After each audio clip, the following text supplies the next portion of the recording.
Kogukonna praktika juhendamine. Teine video. Kogukonna praktika meetod. Esimene osa, meetodi tutvustus. Kogemusõpe. Kogukonna praktika ideeks on, et noored löövad mõne nädala jooksul 10–15 tundi kaasa enda valitud vabaühenduse tegevustes, täites mõnd endale jõukohast ja huvipakkuvat ning organisatsioonile vajalikku tööülesannet. Vabaühenduses on juhendaja, kes noort praktika ajal toetab. Koolis on õpetaja, kes aitab noore kogemust pärast praktikat analüüsida. Juhendaja, noore ja õpetaja koostöös ühendatakse teoreetilised teadmised praktiliste kogemustega. Selleks, et kogemusest saaks õppimine, tuleb alguses seada eesmärgid, tegevuste käigus ning nende lõppedes analüüsida eesmärkide täitmist. Praktikale eelneb ettevalmistus nii koolis kui ka ühenduses. Praktikakogemus lõpeb analüüsitunniga koolis. See loob ühe terviku eelkõige noore jaoks, selge pildi ja arusaama tema kogemuse kasust. Praktika käigus täidab õpilane praktikapäevikut, mis on tema töövahend oma kogemuse analüüsimiseks ja kinnistamiseks. Juhendaja kirjutab päevikusse oma tagasiside ja kinnitab allkirjaga, et noor läbis praktika. Päevik võib olla nii paberil kui ka elektrooniline. Kolmikpartnerlus. Kogukonna praktika, nagu ka tavapärane erialapraktika, on 3 osapoole partnerlus. Igaühel on oma roll ja vastutus. Kui noore ülesandeks on õppida nägema iseennast aktiivse ühiskonnas osalejana ja mõista kodanikuühiskonna olemust, siis õpetaja ja juhendaja roll on noort sellest suunata ja toetada, pigem peegeldada kui juhtida. Õpetaja ülesandeks on arendada noores õppimisoskust, juhendaja ülesandeks on võimaldada sukeldumist valdkonda, kus vabaühendus tegutseb.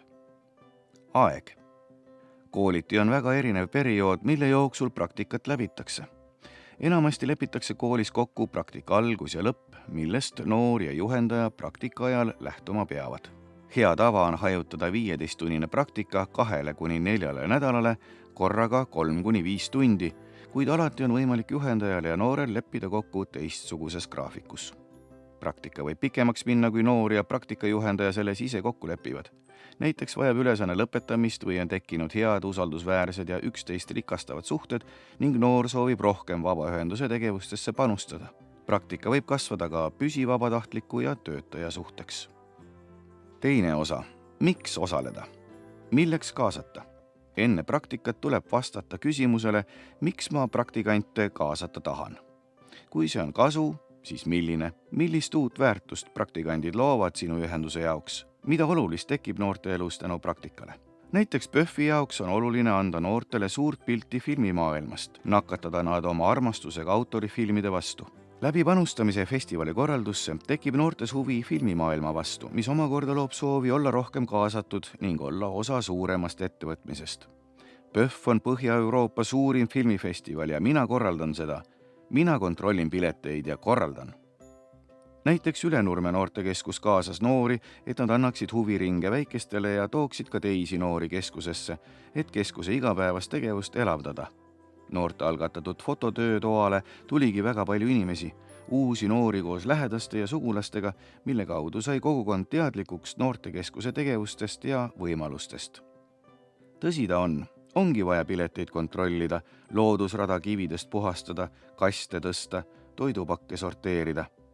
Need on konkreetsed tegevused ja aitavad hästi noore kogemust raamistada. Kindlasti tuleb aga aidata noortel mõista oma tegevuse tulemuslikkust, aidata neil jõuda tundeni, et minust on kasu. Juhendaja roll. Juhendaja kõige vastutusrikkam ülesanne on pakkuda noorele praktilist kogemust, mis aitab tal saada parema arusaama endast kui aktiivsest ühiskonnas osalejast ja heast kodanikust. Kuna see on paljudele noortele esimene kokkupuude vabakonnaga, siis turvalises ja usaldusväärses keskkonnas kogemuse saamine annab julgust panustada ja tegutseda omal algatusel ka edaspidi. Juhendajal on sealjuures olulisim roll. Anda õpilasele positiivne kogemus panustamisest huvitavate ja kasulike tegevuste kaudu. Tutvustada oma organisatsiooni ning anda ülevaade ühiskondlikust probleemist, mida ühendus lahendab, ja teistest sarnastest organisatsioonidest Eestis ja maailmas. Toetada noort ja võtta ta organisatsioonis vastu parimal võimalikul moel, et ta tunneks ennast oodatu ja vajalikuna. Leida õpilasele tegevust, mis on nii temale kui ka ühendusele kasulik. Juhendada õpilast praktikategevuste kavandamisel, elluviimisel ja analüüsimisel. aidata noorel leida abi ja vastuseid praktikaga seotud küsimustele, aidata praktikat kajastada. Optimaalne noorte arv juhendaja kohta on kuni 5, seda muidugi olenevalt ülesannetest ja juhendaja enda ajast. Kuna ühe kooli kohta on piirkonnas mitu vabaühendust ja noored teevad valiku oma huvidele ja ajale vastavalt, siis seda, et kogu klass tuleb su ukse taha, ei maksa karta. Tavaliselt tullakse 1–5 kaupa. Noori vastu võttes jälgi, et praktikategevusi jätkuks ette nähtud ajaks igaühele. 3. osa. Mis iseloomustab kogukonna praktikat? Kogukonna praktika on ühenduslüli, mis toob kokku noored, kogukonna ja kooliõppe. Et tulemuseks oleks endast teadlikumaks ja uue kogemuse võrra rikkamaks saanud noor, tuleb sul mõelda kogukonna praktika 3 elemendile. Need on tegevus, õppimine ja protsess. Ehk kogukonna praktikas toimub õppimine läbi tegevuste, mida toetab noorega arvestav protsess. Tegevustel on konkreetsed kriteeriumid. Algus ja lõpp, selgelt mõõdetav tulemus, sinule kasulik, noore huvidele vastav ja arenguvõimalust pakkuv. Tegevused peaksid olema piisavalt mitmekesised, et praktikant saaks aru, millega ühendus tegeleb, miks ta seda teeb ja mida see annab ühiskonnale. Sinu ühingus tegutsemine peab andma noorele aktiivseks kodanikuks olemise tunnetuse ja algatamise kogemuse. Juhendajana mõtle, millised on need tegevused sinu valdkonnas, kogukonnas ja ühenduses, mille juures noor saab ise märgata mingit vajadust, leida sellele vajadusele sobivad lahendused ning neid ka ise ellu viia. Et ei oleks nii, et kõik tegevused on detailideni planeeritud ja noor tuleb neid lihtsalt ära tegema. Kogukonna praktika on heaks kodanikuks õppimine. Juhendaja roll on pakkuda noorele praktilist kogemust, mille abil saab ta iseennast mõtestada kui head kodanikku. Siin on oluline anda noorele vastutust. Juhendaja roll on toetada noort eesmärkide seadmisel, tegevuste juures suunata ta tähelepanu sellele, mida ja miks ta teeb seda, mida parasjagu teeb. On oht lähtuda oskuste saamise eesmärgist. Tee midagi ja see ongi kogemus. Kogemusest õppimiseks on vaja seostada kogetut eelnevate teadmiste, oskuste ja hoiakutega ning hinnata neid uues olukorras. See, et sa oskad õpitud tulevikus kasutada, ongi õnnestunud õppimise tulemus. Väga oluline on see, mida saab noor enda kohta teada ja mida ta selle teadmisega edaspidi ette võtab. Kas tema hoiakud ja käitumine muutuvad pärast kogukonna praktika läbimist? Kui me räägime heaks kodanikuks arenemisest, siis on oluline protsess, millega me toetame noore motivatsiooni ja isetegemise soovi. Sellest, kui palju toetame noort vastutuse võtmisel, sõltub, millise pildi ta saab heaks kodanikuks olemisest, kuivõrd ta pärast praktikat tunnetab, et tahab ka edaspidi panustada ja olla aktiivne kodanik.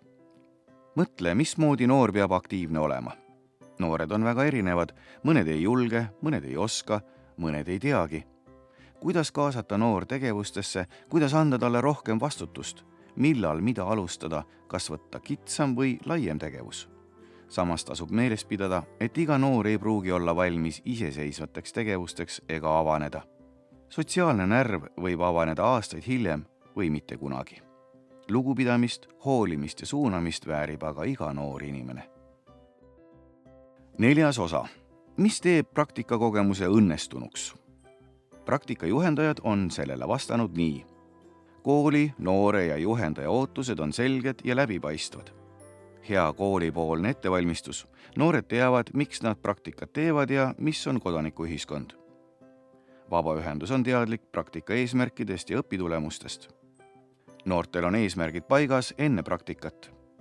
Praktika käigus õpitakse suhtlema, kokku leppima ja kokkulepetest kinni pidama, argumenteerima, kaasama ja kaasatud olema, andma ja saama tagasisidet. Noor saab praktika ajal enda huvi arendada, mitte vaid midagi kasulikku teha vabaühenduse jaoks. Vähemalt üks praktikategevus on lõpetatud tegevus, sellele on konkreetne siht, kuhu välja jõuda. Praktikal on selge algus ja lõpp. Noore jaoks on praktika oluline ainulaadne õpikogemus.